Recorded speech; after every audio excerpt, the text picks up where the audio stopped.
They told the police I was senile, but the officer's first question wasn't about my memory.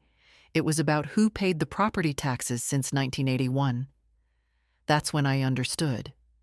Someone had tried to bury me alive in a story I didn't write.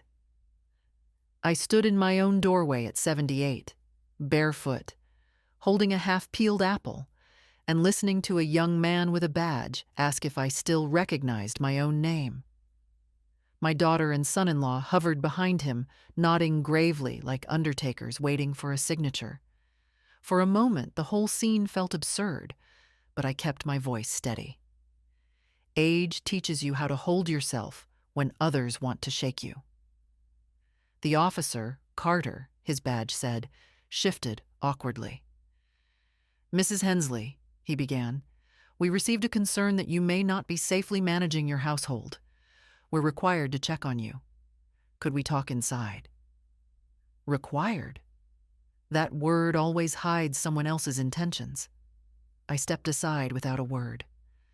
I knew the house was clean enough, the kettle warm, the kitchen bright. I also knew my daughter hated the old wallpaper and would use it as evidence of decline. She walked in with a rehearsed sigh. Her husband avoided my eyes. Carter studied my face as though waiting for confusion to appear. Instead, I handed him the apple and told him to finish peeling it if he had doubts about my coordination. He blinked, then smiled despite himself. My daughter didn't. She spoke first. "Officer, she forgets things, leaves the stove on, misplaces important papers. We're worried." She said it with that soft, tragic voice people use when pretending they've done everything right. "I see," Carter said, turning back to me. "Do you manage your own finances, ma'am?" His tone wasn't accusing, just procedural, but it tightened something in my chest. I folded my hands. "I've paid every property tax bill since 1981. On time, in person." He glanced at my daughter, who suddenly looked like she'd swallowed a stone. Her husband cleared his throat, muttering about possible gaps and misunderstandings. Carter frowned. He asked to see the kitchen, the living room, the hallway. Checking for hazards, he explained. My daughter trailed behind him, pointing out every chipped tile, every creaking hinge, like a tour guide for decline. I said nothing. I simply watched the officer take notes, watched the way his eyes didn't match her words. He noticed my shoes placed neatly by the door, the open newspaper with the crossword half done, the row of labeled jars in the pantry. Order, routine, nothing senile about it. Back in the living room, Carter hesitated before asking the question that betrayed everything. "Who usually handles your bills now, Mrs. Hensley?" I met his eyes and answered calmly. "Still me. Every month." Then I added, "Unless someone here has filed something different behind my back." My daughter paled. Her husband pretended to study the floor tiles, and Carter, young but not foolish, understood that this visit was not about my safety. It was about something they wanted and couldn't wait for. He closed his notebook slowly. His shoulders softened, but his gaze sharpened. Something in the room had shifted.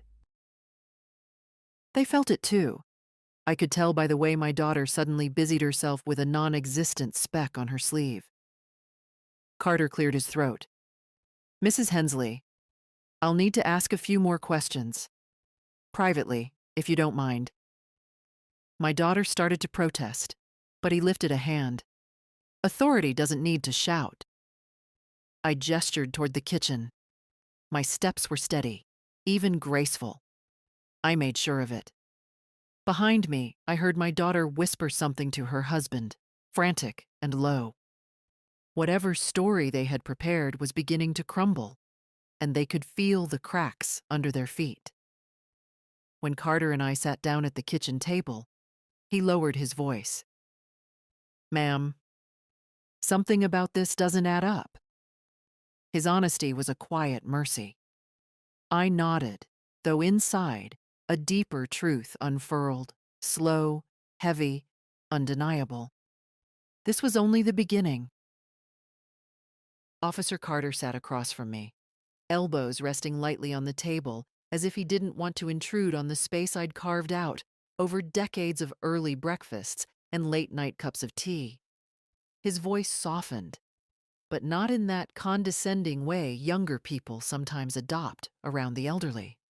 No, his tone was careful, respectful, almost cautious. Mrs. Hensley, I need to ask a few things directly.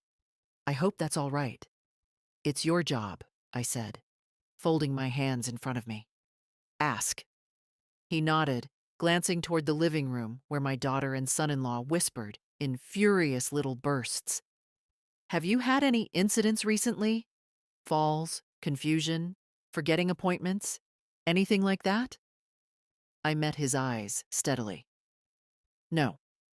He waited a beat, as if giving me room to reconsider. I didn't. All right, he said quietly. Have you authorized anyone to manage your finances? I could feel the question settle at the back of my throat like a stone. It was clear he already suspected something. No, I answered. I've always handled my own accounts. No one else has access. He nodded again, slower this time. Your daughter suggested you've misplaced important documents. Is that true? I almost laughed. Not because it was funny, but because of how predictable it all was.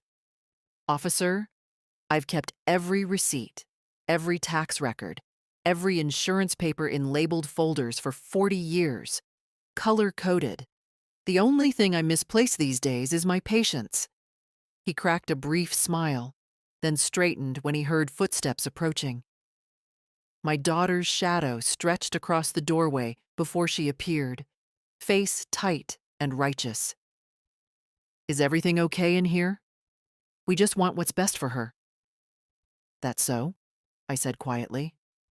She gave me a look, a mix of pity and irritation, the look a person gives a dog that won't stop barking at nothing. Mom, please don't make this difficult. We're trying to help you. Carter didn't turn toward her immediately.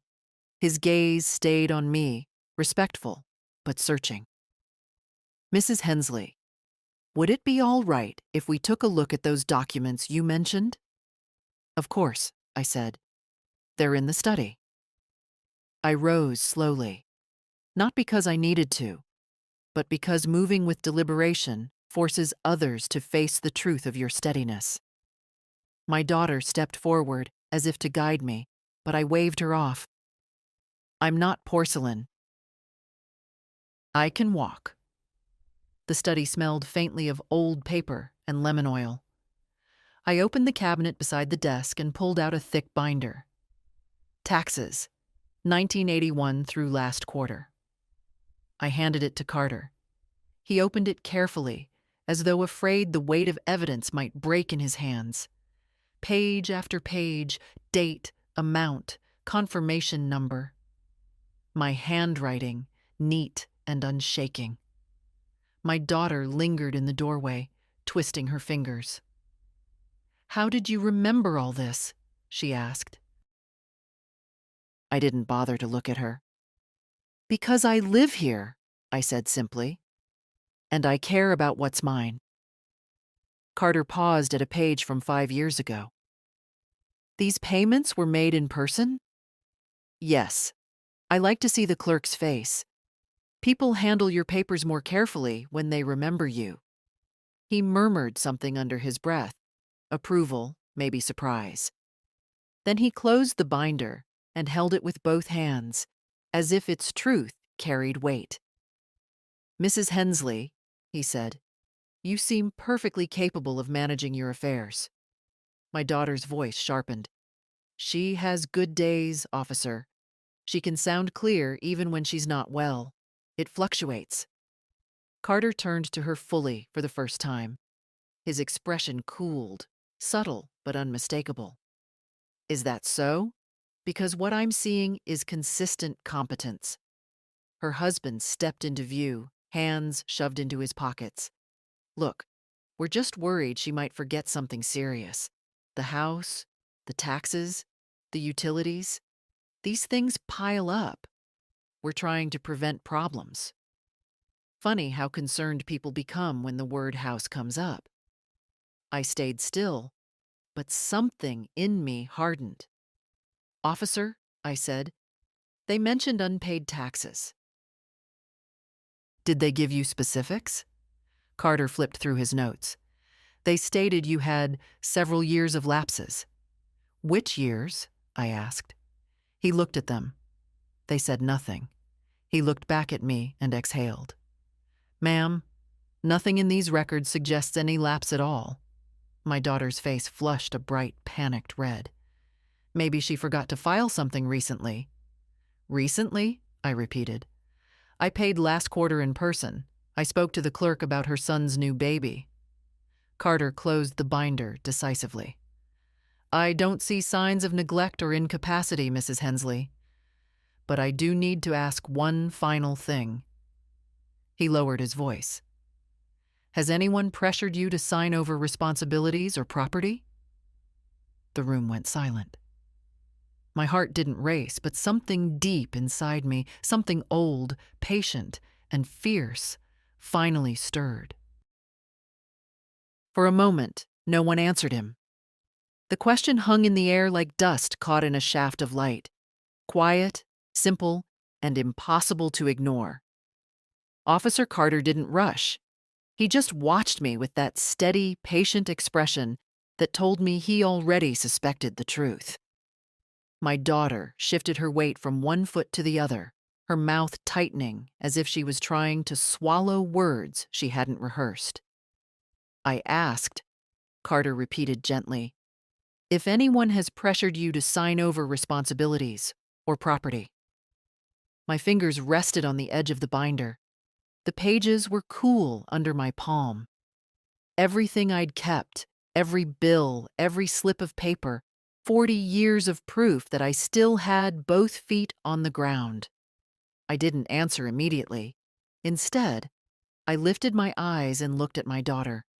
She stared at the floor. Her husband's jaw tightened. I haven't signed anything, I said, but there have been attempts. Carter nodded once, very slowly. Can you explain? I didn't need to raise my voice. They've urged me to prepare early, to simplify things, to protect myself. But what they really want is access to this house. I tapped the binder lightly. This house, which I paid for and continue to maintain. My daughter's head jerked up. Mom, that's not fair. We just want to make sure everything is taken care of before... Before what? I asked. She blinked rapidly. Before something happens. Something hasn't happened, I said. That seems to be the part you keep forgetting. She opened her mouth again, but Carter raised a hand, not rudely, but firmly enough to silence her. I need to understand the full context, he said to me. Have they filed for any legal authority over your affairs? I hesitated, not because I didn't know, but because I hadn't wanted to know. A month ago, I'd received a letter from the county office asking for additional documentation. It seemed routine at the time, odd, but not alarming. Now I saw it for what it was, the first tremor before a quake. I received a notice, I said slowly, asking to verify my competency for property-related filings. I didn't request that review. Carter's expression sharpened. Do you still have the notice? Yes, I said. I retrieved another folder from the drawer and handed it to him. He read the letter carefully, tracing each line with his eyes. When he finished, he looked up, first at me, then at the two standing behind him. This request wasn't initiated by the county, he said. It was filed by an external party, a family member. My daughter exhaled sharply. We were trying to help. He didn't let her finish. A competency review is not a casual formality. It's a legal process that can result in transferring decision-making power away from the homeowner. Her husband spoke up, voice tight. "You're making it sound sinister. We didn't think she'd understand the paperwork. We were being proactive." "Proactive," I murmured. Interesting word. Carter slid the notice back into the folder with deliberate calm. "Mrs. Hensley, based on everything I've seen, heard, and reviewed, there is no evidence that you are unable to manage your home, finances, or personal safety." He turned to them. "And I need to be completely clear. Filing for legal authority over someone without grounds is a serious misuse of the system." My daughter's cheeks flushed a blotchy red. "But she's confused sometimes. She's 78. "I'm 78, I said evenly, not adrift. Carter stood, adjusting the binder beneath his arm. "I'll complete my report this afternoon. Mrs. Hensley, I may return with follow-up questions. Nothing intrusive, just protocol. But for now, you're well within your rights, and nothing indicates danger or incompetence." My daughter took a step forward. "So, that's it? You just take her word over ours?" He looked at her with the same calm firmness he'd shown me. "I take evidence. Hers is consistent. Yours is contradictory." Her husband let out a frustrated breath. "This is ridiculous. We were just trying to prevent a disaster." Carter shook his head slowly. "The only disaster I'm seeing is the pressure you've placed on a capable adult." Their faces stiffened at the word pressure. It was the gentlest term he could have chosen, and still it struck home. I placed the folder back in the drawer, each movement steady. "Officer Carter," I said quietly, "thank you." He met my eyes, and in that brief moment, I felt something settle inside me. An old steadiness I'd misplaced, not from age, but from years of being worn down by people who mistook love for ownership. "I may return tomorrow," he said. "There are additional steps I need to check on." "You're welcome to," I replied. My daughter opened her mouth again, but no words came.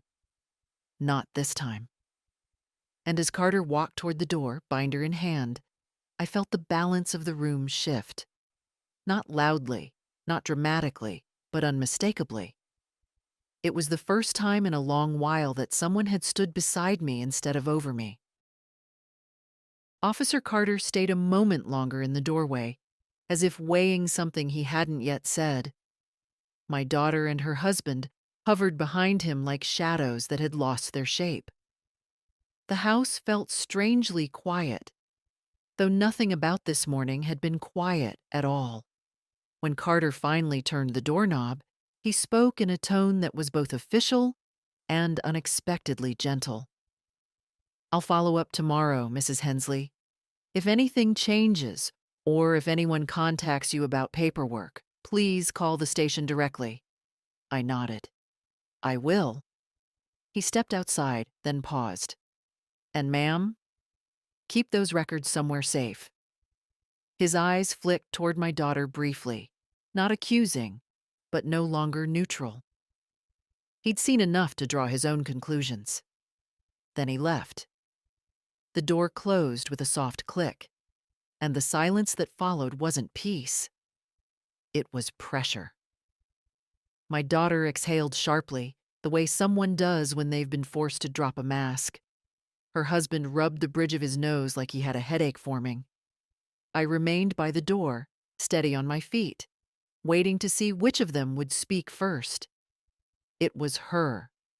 It's always her. "Mom, what on earth were you thinking?" she burst out. "You made us look manipulative in front of an officer. He practically accused us of lying." "I didn't make you look any way," I said quietly. "I just told the truth." Her husband scoffed. "You acted like we're trying to steal from you." I looked at him. Then, really looked. The stiffness in his shoulders, the flash of irritation he hadn't bothered to hide. "You filed a competency request," I said. "Behind my back. What should I call it?" My daughter threw up her hands. "We were trying to help you. You're getting older. You don't always hear the phone. You forget to call us back. We worry." "You worry," I repeated, "because I don't answer fast enough? That's not worry. That's impatience." She pressed her lips together. "You don't understand how fragile things can get. One mistake." "I haven't made one," I said. "Not with this house. Not with my taxes. Not with my bills. You're the ones who assumed otherwise." Her husband stepped forward slightly, voice tightening. "We thought it was time to plan ahead. That's all." "Planning ahead," I said, "requires honesty, not backdoor filings." For a moment, none of us moved. Sunlight stretched across the rug in a long, warm stripe, touching everything except the two of them.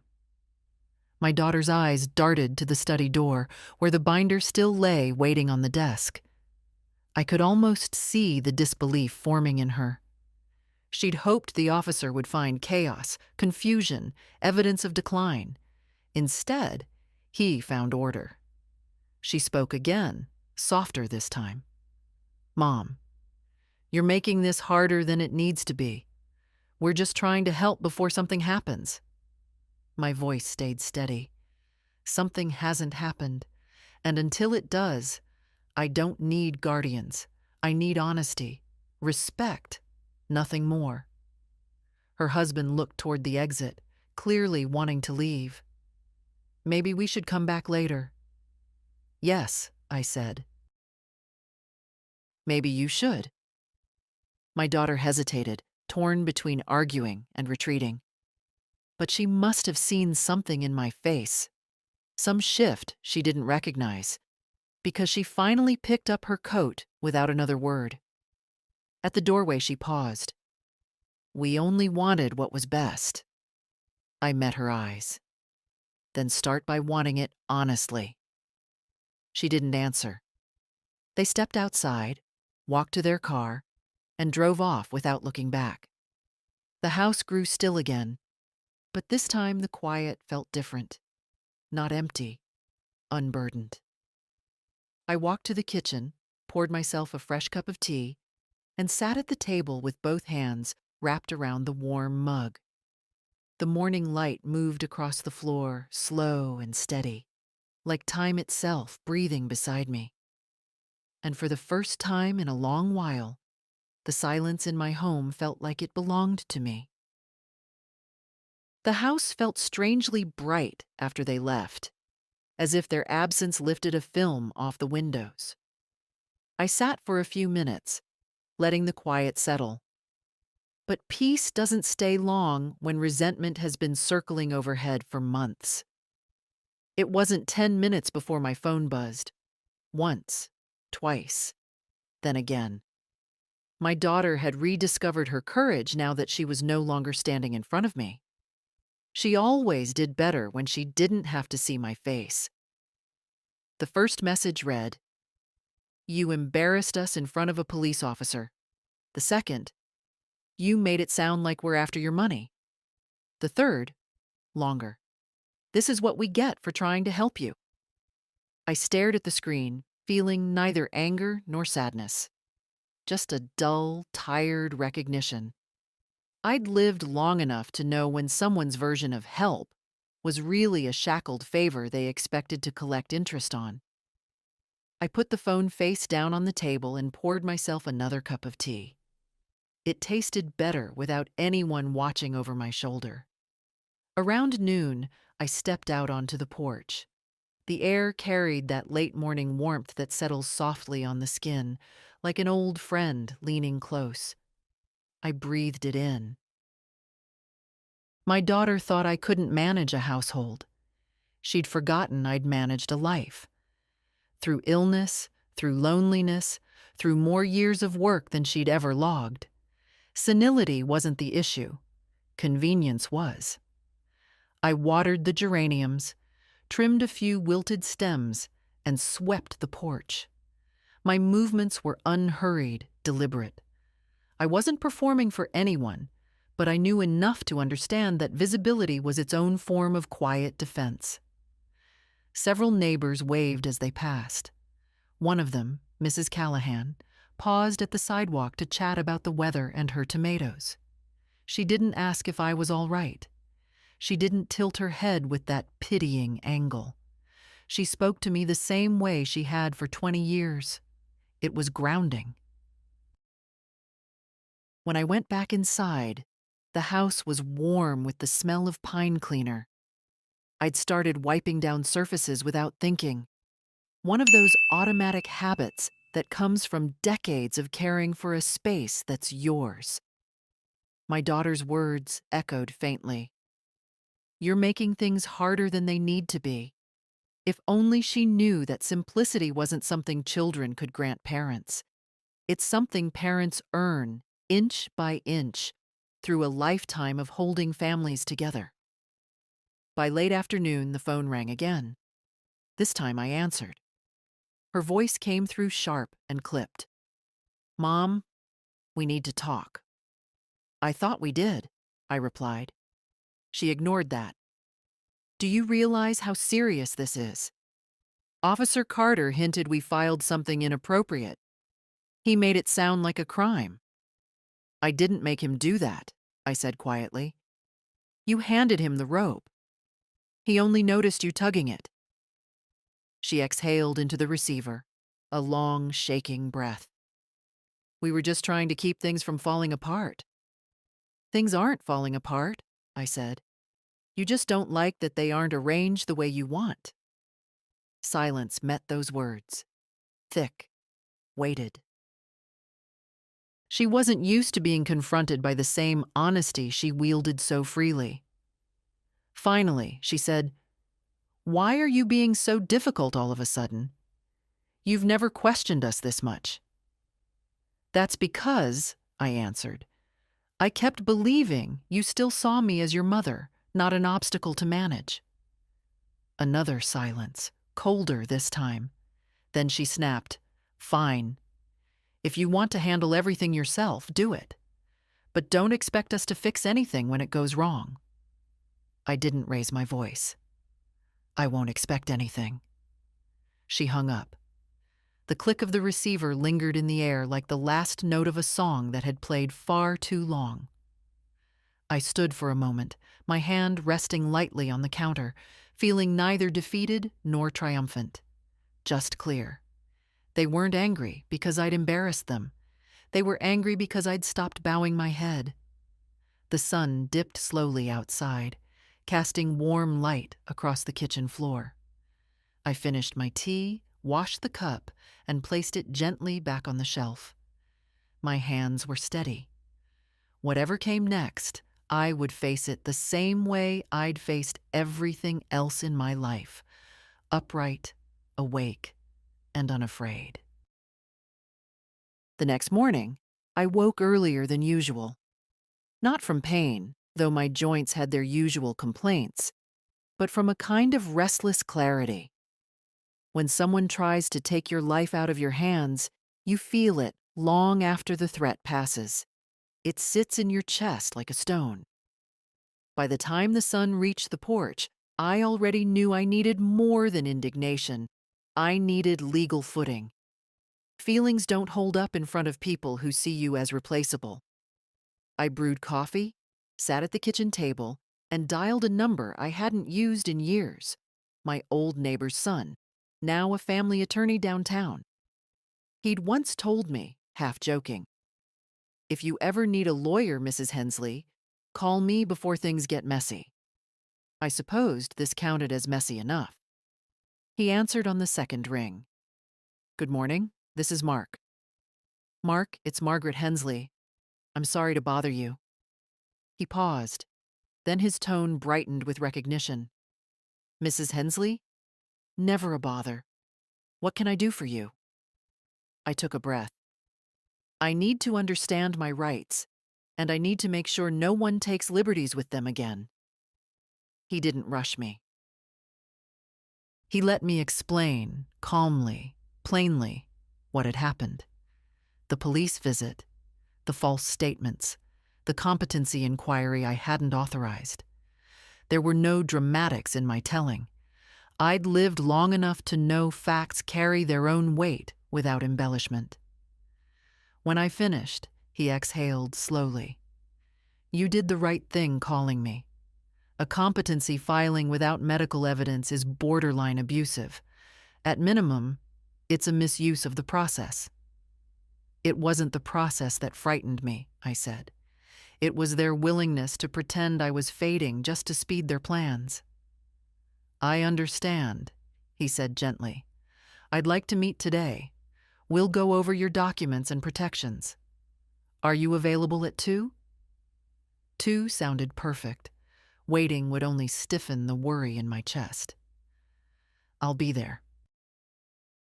After hanging up, I changed into a clean blouse and combed my hair until it lay smooth. I wasn't dressing for him.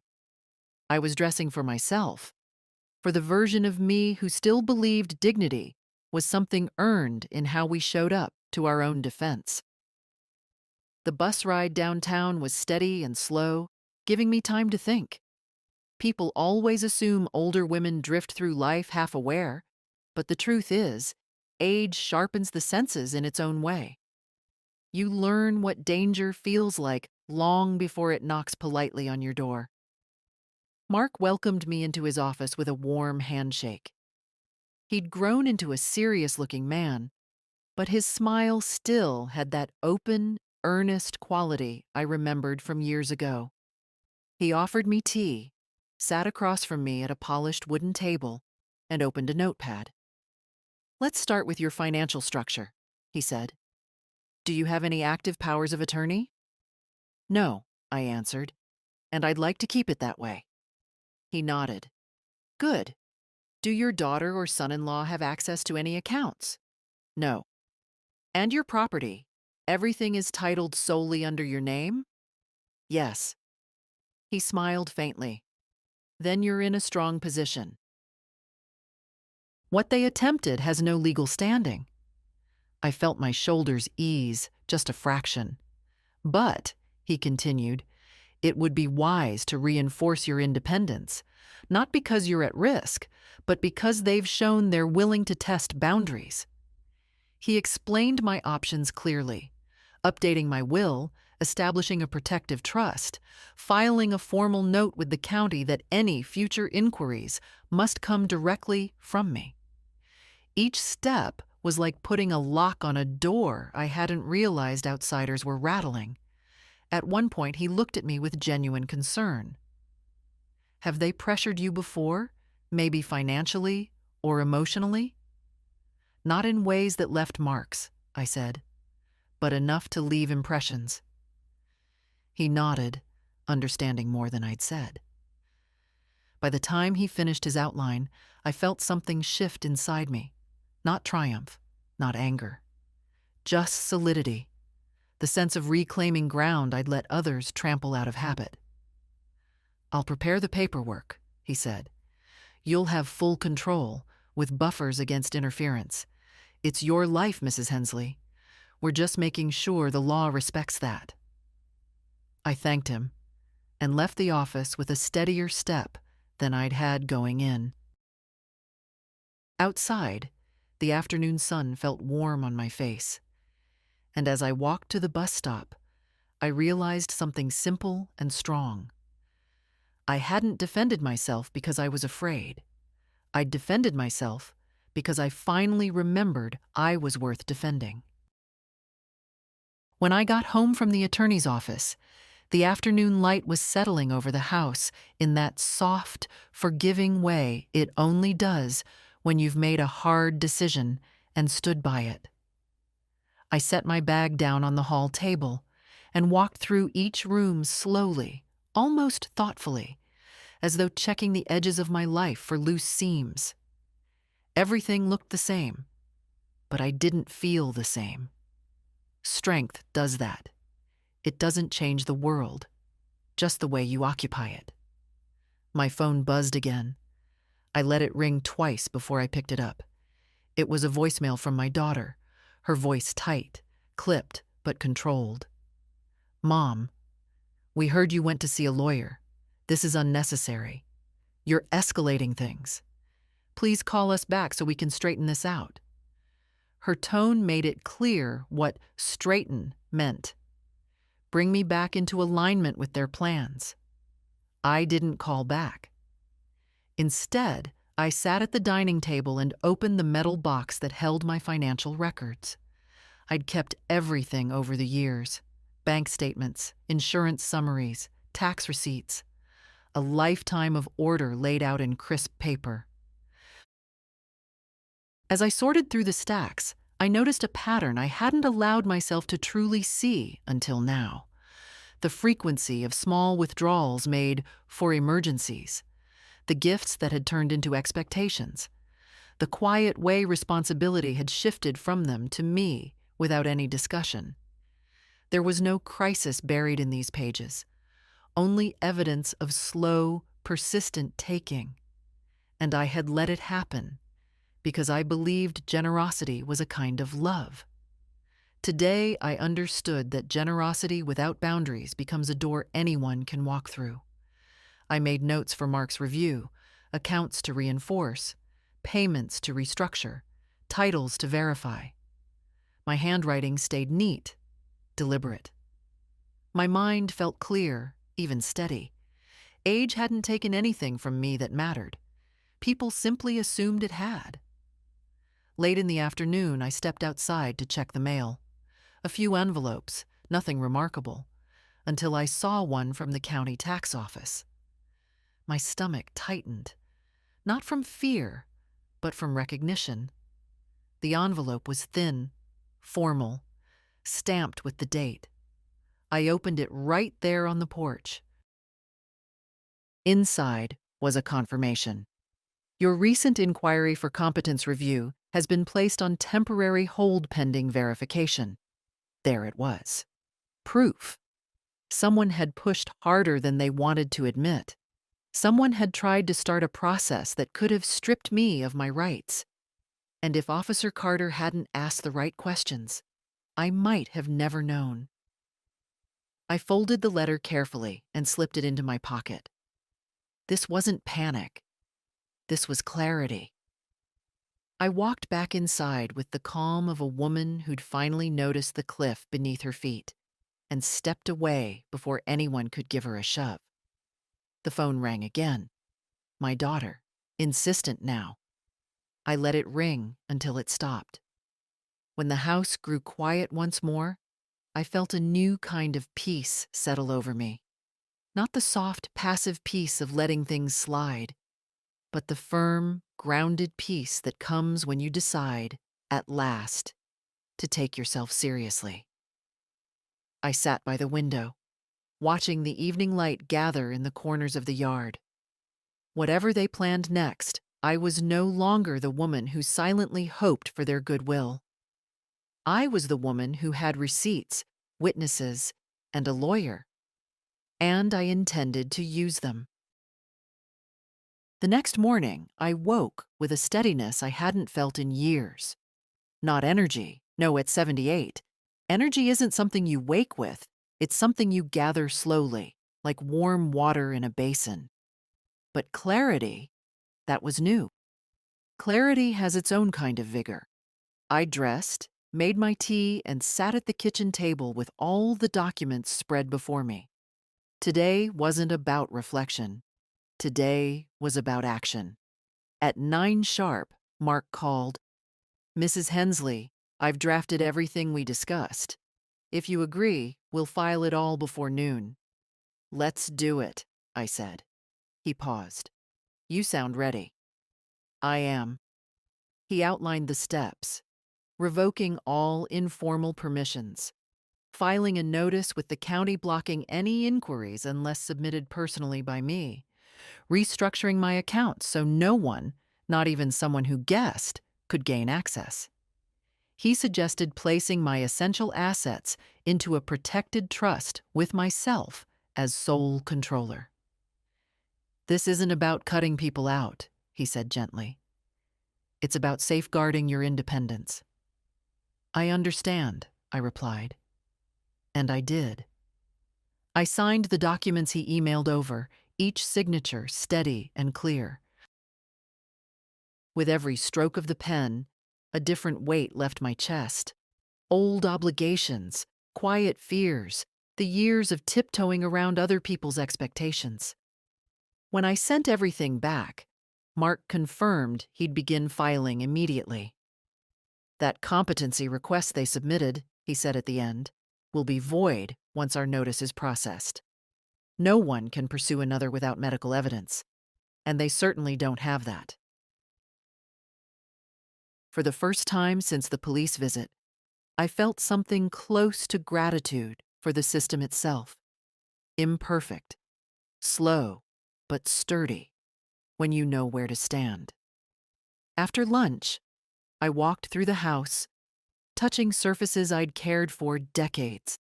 The banister I'd polished, the window frames I'd painted, the kitchen counter worn smooth by years of kneading dough. People think independence is about what you can physically do, but that's not quite true. It's about knowing what belongs to you, what you've held, tended, kept upright. This house wasn't wood and plaster. It was my life's continuity. Around 3, my phone rang again. I expected my daughter. Instead, it was Mark. "One more thing," he said. "I filed a formal revocation notice regarding any prior attempts to request authority over your estate. The county must now list your daughter and son-in-law as non-eligible petitioners unless you approve otherwise." I closed my eyes slowly, letting that sink in. "Thank you." "It's just protection," he reminded me. "You deserve that." After we hung up, I stepped outside into the late afternoon air. The sky was clear and the world felt unusually still. Across the street, a delivery man was dropping off a package. A woman walked her dog past my porch. Normal life, untouched by the small storms people try to create when they feel entitled to someone else's future. My daughter texted again. "We need to talk. You're making things hostile." I typed nothing. Hostile wasn't defending myself. Hostile was pretending I no longer recognized my own name to speed up an inheritance. I slipped the phone into my pocket, walked back inside, and placed the completed legal packet in the drawer beside my bed. My drawer. In my room. In my home. For the first time in a long while, I felt not just safe, but sovereign. Whatever they believed about my age, my mind, or my strength didn't matter now. The law no longer bent in their direction, and neither did I. By the next morning, the backlash had begun in earnest. My daughter called twice before 8, each time letting the phone ring until the sound echoed through the house like a distant alarm. When I didn't answer, she switched to messages, long, frantic ones about miscommunication, hurt feelings, and how I had misunderstood their intentions. I read them all without replying. There was no misunderstanding. There never had been. What they were feeling now wasn't hurt. It was loss of control. Around 10, I heard a car pull into my driveway. I looked through the blinds and saw my son-in-law getting out, shoulders tense, jaw set. He didn't come with kindness in his step. He came with indignation. When I opened the door, he didn't even say hello. "We need to clear the air," he began, pushing the words forward. "You've taken things too far." I stood in the doorway, neither inviting him in nor blocking his view. "I've taken exactly the steps necessary." He rubbed the back of his neck, the way he did when preparing for an argument he thought he would win. "Mark called us," he said. "He told us you restricted our ability to help you. You made it sound like we were exploiting you." "That's not fair." "It's fairer than what you attempted," I replied. You're twisting everything, he snapped. We weren't trying to control your life. We were trying to make sure nothing slipped through the cracks. Nothing has ever slipped through the cracks, I said calmly. Not once. Your concern began only when the house became a focus. He looked away, just for a second, but it was enough to confirm what I already knew. Look, he said, softening his tone as if changing tactics. We love you. You know that. But this legal stuff, it makes things awkward. Awkward for whom? I asked. Me or you? He didn't answer. I've handled my affairs for nearly 8 decades, I continued. You filed a competency review behind my back. You told the police I was slipping. And now you want to pretend this is about love? He opened his mouth, then closed it again. You should go home, I said quietly. For a moment, he just stood there, caught between anger and uncertainty. Then he shook his head and walked back to his car without saying goodbye. The tires crunched over the driveway gravel, then faded into the distance. When the sound was gone, the house felt larger, as if his presence had been pressing on the walls.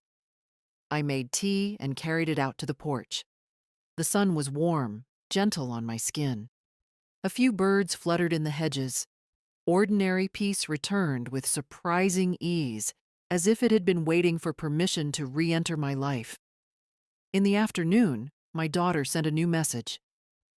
Dad would be ashamed of you for shutting us out. It was a sharp one, designed to pierce. But grief taught me long ago that guilt is a weapon people use when they're afraid of consequences. I replied with a single sentence. He would be ashamed of dishonesty. I put the phone down and returned to my gardening. The soil felt cool under my fingertips, grounding, patient. My hands moved slowly, deliberately, as though reminding the earth and myself that I was still here, still capable, still in charge. By dusk, the garden looked tidier, and my mind felt clearer. They could push, cajole, accuse. But none of it changed the truth. I hadn't become stronger this week. I'd simply stopped being quiet. That evening, after the sun had slipped behind the neighbor's maple tree and the porch shadows grew long and blue, I heard a soft knock at the door. Not urgent, not demanding, just a gentle, almost hesitant tap. When I opened it, I found young Daniel from next door standing there with a toolbox in one hand and a cautious smile on his face. Evening, Mrs. Hensley, he said. Sorry to bother you. I noticed your porch light flickers when it's windy. Thought I could take a look. I hadn't realized it flickered, though now that he mentioned it, I remembered the faint buzzing last week. Come in, dear, I said. You're not bothering me at all. Daniel stepped inside, taller than I remembered, though he'd never been small. 19 and still growing into himself, with a kind face he didn't know how to hide behind hardness. His family had moved in 6 years ago, and I'd watched him go from a quiet boy to a gentle young man who still asked how my day was even when his own looked heavy. He went straight to the light switch, testing it, listening to the faint hum. Loose wire, he said softly. I can fix it in a few minutes. I sat at the kitchen table while he worked. It was comforting, the sound of someone moving with purpose, not accusation. After a moment, he spoke over his shoulder. I saw your daughter's car here yesterday. Everything okay? I didn't answer immediately. It wasn't a secret, but it wasn't a story I wanted to spill carelessly. Still, Daniel had earned honesty in the way most people never learned to, by showing up without expecting anything. Family disagreement, I said. They think I can't manage things anymore. He turned slightly, brow furrowing. You? Not managing? He shook his head. My mom says you run that house better than she runs ours. The compliment warmed something inside me I hadn't realized was chilled. "Your mother is very kind," I said. "It's not kindness," he replied. "It's just true." He tightened one last screw, tested the switch again, and the light shone without a flicker. He looked pleased, not proud. There's a difference. Proud makes noise. Pleased just rests quietly in the chest.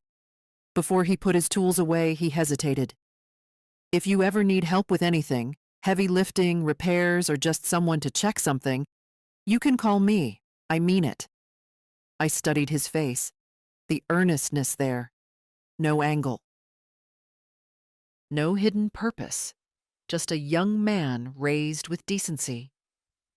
"Thank you, Daniel. That means more than you know." He shrugged, as if unsure what to do with gratitude. "You've helped me plenty," he said. "Those years you looked after me after school? Let me read at your table. My mom was working 2 jobs then. You didn't have to do that." "I wanted to," I said simply. "Well," he replied, slinging the toolbox over his shoulder, "now I want to help you." I walked him to the door, watching him cross the yard with an easy stride. The porch light glowed steady above me, no longer flickering. The house felt steadier too, as though acknowledging that kindness, when it arrives without strings, repairs more than wires. When I stepped back inside, the quiet felt different, not empty, but companioned somehow. Funny how one sincere visit could soften a day that had been stiff with strain. It struck me then, gently but unmistakably. Not all care comes disguised as protection or control. Some care comes quietly, from people who owe you nothing and yet still choose to show up. And sometimes, that kind of care is the truest kind of all. Officer Carter returned 2 days later, just after lunch, when the house still smelled faintly of the soup I'd made. I saw his patrol car through the window and felt no fear, only a quiet readiness. When someone has stood up for you once, you recognize the shape of their footsteps. He greeted me with a polite nod. "Mrs. Hensley, do you have a moment?" "Of course," I said, stepping aside. "Come in." He entered with the same respectful caution he'd had on his first visit, but this time his posture carried something else. Certainty. He held a small folder under his arm. No binder, no clipboard. Just one neat folder, and I suspected its contents would change the tone of this week for good. We sat at the table. He folded his hands. "I wanted to follow up on the investigation," he said, "and to inform you of several findings." I offered him tea, but he shook his head gently. "Thank you, but this won't take long." My heart didn't race. It simply waited. "The inquiry your family initiated," he began, "has been reviewed by our department and the county office. It was flagged as irregular. There was no supporting evidence, no medical documentation, no incident reports. Nothing that would justify a competence evaluation." I nodded once. "I suspected as much," he continued, his voice firmer now. "Because of that, the request has been dismissed. Completely. And your name has been marked to prevent future filings without direct contact with you." He tapped the folder lightly. "The county will send you written confirmation." A warmth spread across my chest. Relief, yes, but also something steadier, like a beam being set correctly back into place.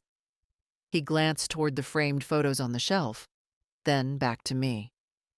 "I also filed my report regarding the statements made during our visit. There were inconsistencies, significant ones."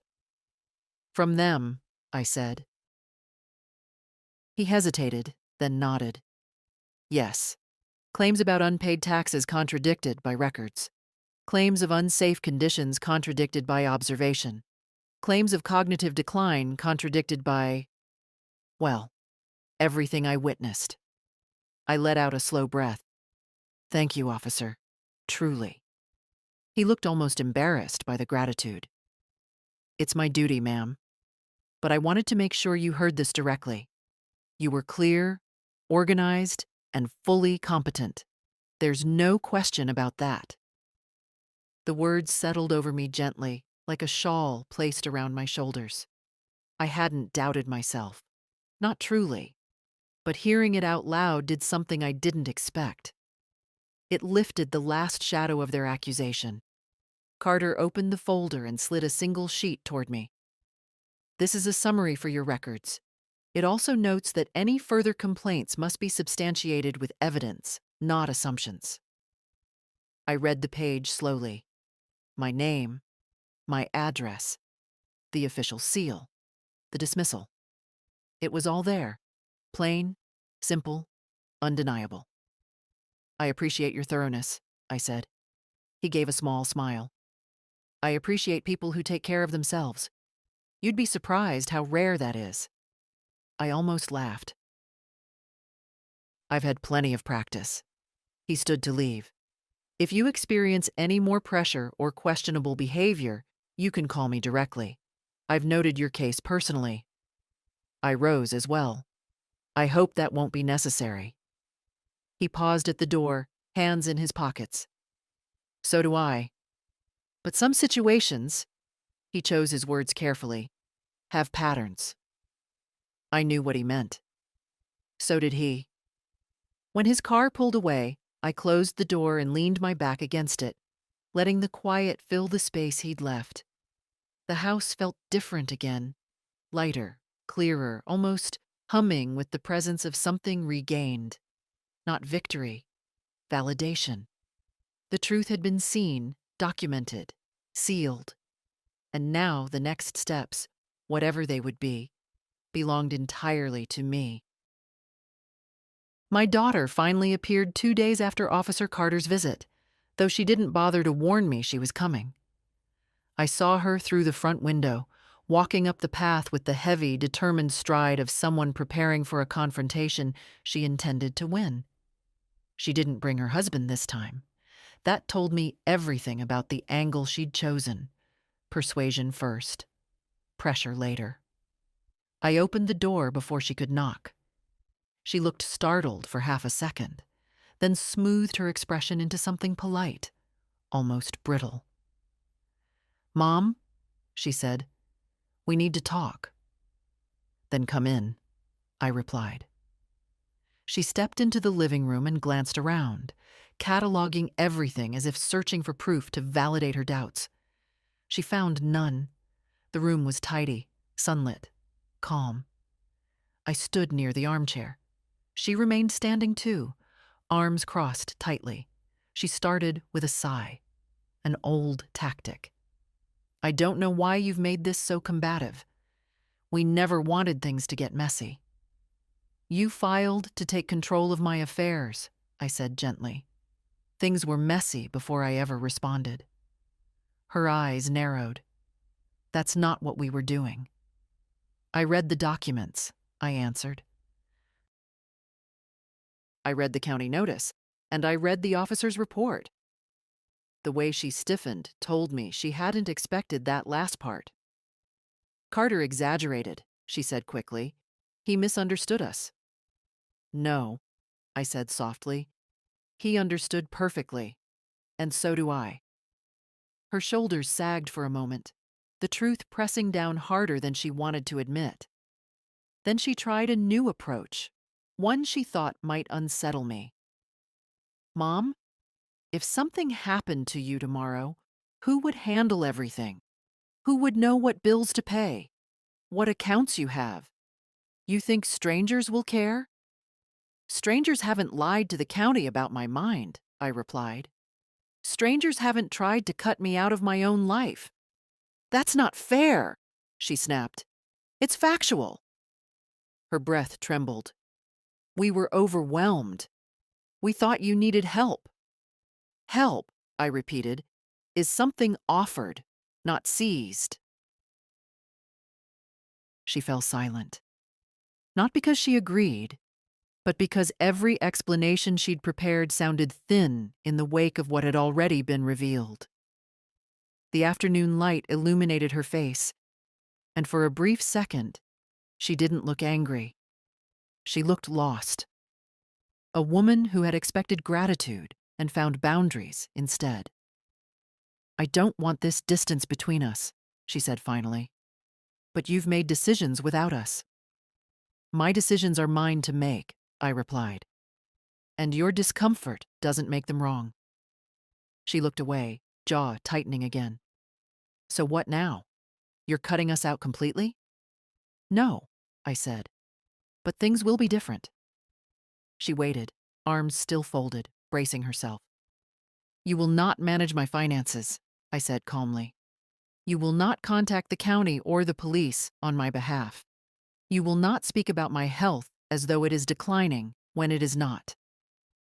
Her throat moved in a small swallow. "If you want to visit," I continued, "you may. If you want to talk, you may. But you will not treat me as someone who has already stepped out of her own life. I haven't." She blinked fast, perhaps the closest she'd come to tears in years. "You're shutting me out," she whispered. "No," I said, softening my tone. "I'm asking you to see me as I am, not as you fear I'll become." For the first time in our conversation, she looked at me directly. Really looked. And behind the resentment, the panic, and the bruised pride, I saw something small and trembling. The child she once was, afraid of losing what she loved, grabbing at it the only way she knew how.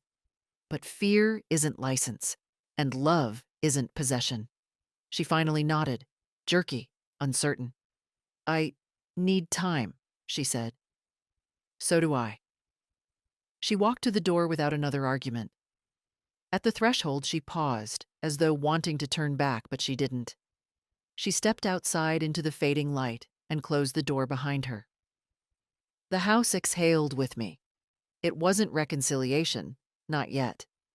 But it was an honest beginning. The day after my daughter left, the house settled into a quiet that didn't feel lonely. It felt rightful. A different kind of quiet than before all this began. Not the silence of being overlooked, but the silence that follows when truth has finally been spoken aloud. I moved through the morning slowly, tending to the small rituals that make a life feel lived. Opening curtains, watering plants, warming yesterday's soup. Nothing dramatic, just steadiness. By mid-afternoon, my phone buzzed again. I checked the screen, expecting more accusations, but it was a short message from my daughter. "I need time. I'll call when I'm ready." There was no accusation this time. No attempt to rewrite the story. Just a sentence with the weight of someone who had, at last, run out of justifications. I didn't reply. Some messages don't require a return. They simply need room to breathe. I spent the next hour reviewing the documents Mark had helped me file. The protective notices, the account safeguards, the trust structure. Each page felt like a railing I could hold on to. Something solid between me and the storm of other people's expectations. I wasn't planning revenge, and I wasn't nursing bitterness. I was simply ensuring that my life remained mine, not an inheritance waiting to be claimed. Late in the afternoon, the doorbell rang. This time it wasn't family. It was the mailman, handing me an envelope stamped with the county seal. Inside was the official confirmation. The dismissed competency filing, the notation restricting future attempts, and a separate statement indicating the misuse of process. Nothing accusatory, just factual. A record that would outlive memory. I placed the letter in my study drawer, right next to the documents Officer Carter had given me. Paper has a way of holding truth at room temperature. Calm, unemotional, undeniable. Around 5, I sat on the porch with a cup of tea. The air was cool, soft, almost tender against my cheek. Across the street, Daniel waved as he returned home from work. He didn't come over, just lifted his hand in that easy way of his, like the world wasn't complicated at all. I found comfort in that gesture, simple as it was. Support doesn't always arrive in grand gestures. Sometimes it's just someone remembering you exist without wanting anything in return. As the sun dipped lower, the phone rang again. Not my daughter this time, but my sister-in-law from out of state. She'd heard some things, she said, her voice cautious, testing the waters before stepping in. I told her the truth in plain words. No theatrics, no anger, just the events as they happened. She grew quiet. "Margaret," she finally said, "you've always been stronger than people think." I smiled faintly. Stronger than even I remembered. We talked a little longer about the weather, her garden, the small aches that come with age. And then she said something that lingered even after the call ended. Protecting yourself isn't selfishness. It's maturity. When I hung up, twilight had settled softly over the yard. I watched the last of the light fade behind the trees, feeling neither triumphant nor wounded, just steady. My daughter would need time, and I would give her that, not out of guilt but out of choice. Boundaries aren't walls, they're doors with locks. You choose when to turn the key. Inside, the house felt warm, safe, decisively mine. I walked through each room one more time, not to check for danger, but to appreciate what I'd kept upright. Nothing about my world had shrunk these last weeks. If anything, it had finally expanded to fit me again. The following week passed quietly, the kind of quiet that feels earned rather than imposed. Each morning, I woke with a little more steadiness, a little more certainty that the ground beneath me was mine again. I kept to my routines: tea, the newspaper, tending the garden. Yet everything felt subtly different, as if the world had shifted half an inch in my favor. Not loudly, just enough to feel the balance return. One afternoon, Mark called with the final drafts of the documents we had discussed. "Whenever you're ready," he said, "we'll finalize the trust and update your will." His voice held no urgency. He understood that decisions of this kind moved at the pace of clarity, not pressure. I told him I'd come by the next morning.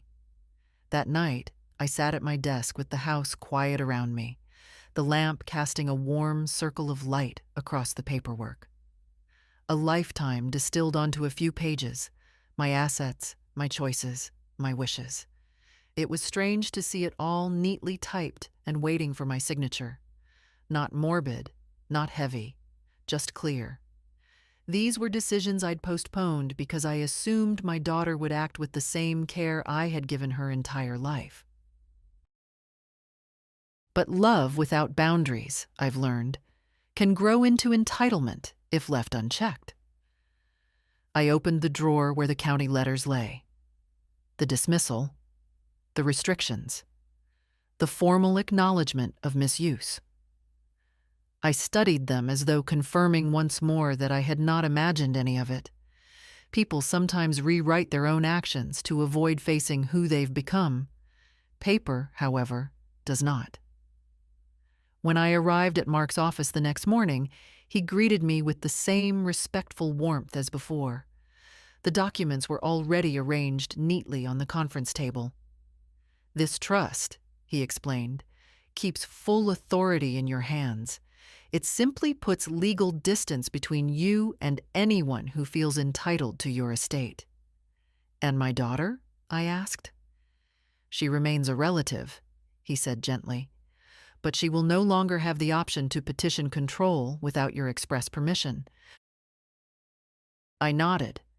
I had expected as much, but hearing it confirmed settled something deep inside me.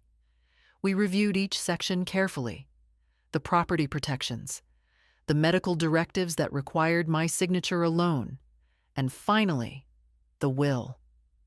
I held the last page for a long moment before signing, not because I was uncertain, but because I wanted to honor the gravity of choosing the shape of my legacy. I named Daniel, not as the owner of my life, but as the future steward of the things I could no longer carry once I left this world.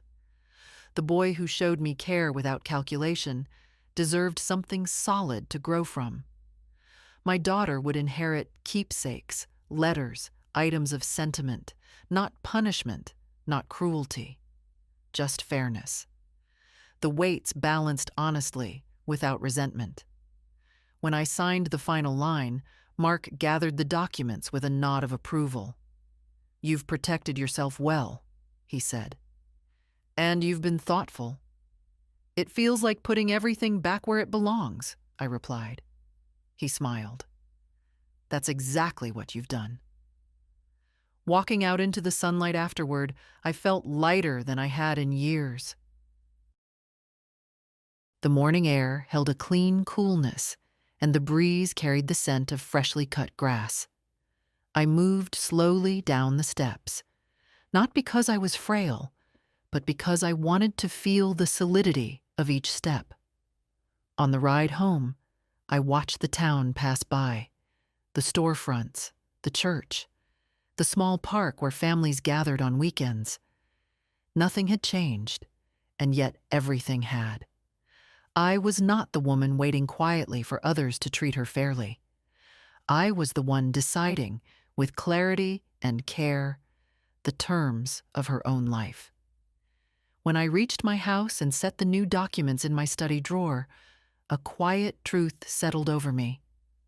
I had not taken anything from my daughter. I had simply reclaimed what was already mine. In the days that followed, the house settled into a peace that felt almost like a long exhale, one I hadn't realized I'd been holding for years. I moved through the rooms with a kind of gentle ownership, touching the familiar edges of my life as if reacquainting myself with an old friend. Nothing dramatic happened. No confrontations. No urgent calls. Just the soft rhythm of quiet mornings and steady afternoons, each one reminding me that dignity, once reclaimed, doesn't slip away easily. My daughter didn't call right away. I had expected that. Hurt pride moves slowly, especially when it's mixed with shame, confusion, and the sudden understanding that someone you thought you could direct has stepped firmly out of reach. When she finally did send a message, simple, brief, "I hope you're all right," I answered just as simply, "I am." It was the truth. I didn't add anything more. Healing doesn't come from explaining yourself. It comes from living in a way that makes explanations unnecessary. One evening, I stepped out into the yard to trim the lavender. The air was warm, carrying that soft summer smell of cut grass and weathered soil. As I worked, I noticed Daniel leaning on the fence between our yards, his expression easy and open. "Evening, Mrs. Hensley," he called. "Garden looks great." "It's looked better," I replied, smiling, "but it's getting there." He hopped over the small gate and helped me gather the cut stems into a neat pile. He didn't ask about my daughter, or the police, or the legal filings. He just worked beside me in companionable silence. When we finished, he brushed dirt from his hands and said, "My mom's making pot roast tomorrow. She asked if you'd like a plate." "I would," I answered, and I meant it. After he left, I lingered in the yard a while longer, watching the soft spill of dusk settle across the porch. It occurred to me that life rarely falls apart the way people fear, suddenly, loudly, unmistakably. More often, it unravels quietly, thread by thread, until one day you look down and realize the fabric no longer fits. But sometimes, and this part people forget, you can stitch it back together. Not perfectly, not as it once was, but in a way that makes it yours again. Later that night, I sat at my kitchen table with a cup of chamomile tea. The documents I'd signed sat safely in their drawer. My house felt solid around me, as though the walls themselves approved of the boundaries I'd finally set. I didn't feel triumphant. I didn't feel vindictive. I felt settled, a feeling I hadn't known in years. I thought about my daughter, not with anger, but with a kind of quiet ache. I hoped she would grow from this. I hoped she would learn that love without respect is just possession in softer clothing. Perhaps she would reach that understanding. Perhaps not. But her growth was her responsibility, not my burden. As for me, I'd finally stepped back into the center of my own life. At 78, that felt like both a victory and a homecoming. I finished my tea, rinsed the cup, and turned off the kitchen light. The night outside was calm, the kind of calm that settles deep in the bones. I stood by the window for a long moment, watching the darkness settle gently across the yard, and felt gratitude rise quietly within me. Not gratitude for what I'd endured, gratitude for what I'd reclaimed. I had been tested, not by illness, but by the people who assumed weakness where there was none. And in the end, I learned something simple and steady. Age may bend the body, but clarity strengthens the spine. I walked to my bedroom, the floor cool beneath my feet, and felt a quiet certainty follow me down the hall. Tomorrow would come, as it always does, and I would meet it with the same steadiness I'd earned the hard way. And if someone one day reads my story and sees a bit of their own life in it, then perhaps they'll remember this. You are allowed to protect what is yours, even if the world thinks you're too old to notice when someone tries to take it. If you've walked a mile in shoes like mine, or suspect one day you might, stay with stories like these. They remind us of our strength when others try to speak over it. Follow for more.